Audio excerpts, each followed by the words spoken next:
من चाहे लोग फूलों की मानिंद होते हैं। वो इस आरज़ी दुनिया से रुखसत हो भी जाएं तो अपने पीछे एक ऐसी खुशबू छोड़ जाते हैं जो इनके होने का पता देती है।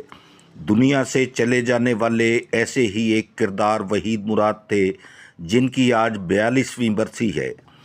23 नवंबर 1983 को कराची में इनकी मुंह बोली बहन मुमताज़ अयूब के घर सुबह 10 बजे वहीद मुराद के कमरे का दरवाज़ा खोला गया तो वो बेड से नीचे दरवाजे के करीब मुर्दा हालत में पाए गए।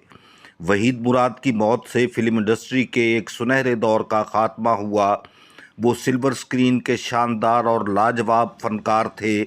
जब तक रोशनियों की दुनिया में रहे, चांद की तरह अपनी रोशनी बिखेरते रहे। जहाँ तक इनकी शख्सियत का ताल्लुक़ है तो वो आज भी पूरी आबोताब के साथ अपने चाहने वालों को अपना गर्विदा बनाए हुए है। तवील मुद्दत गुजरने के बावजूद वहीद मुराद की शोहरत और मकबूलियत का सूरज आज भी चमक रहा है। वहीद मुराद जैसा फनकार फिल्म इंडस्ट्री को इनके बाद कोई दूसरा नसीब नहीं हुआ। आप भी वहीद मुराद को खिराज अकीदत पेश करने के लिए, इनकी बख्शिश और मग़फ़रत के लिए दुआ ज़रूर करें कि अल्लाह इन्हें जन्नतुल फिरदौस में आला मुकाम अता फ़रमाए। आमीन सुम्मा आमीन।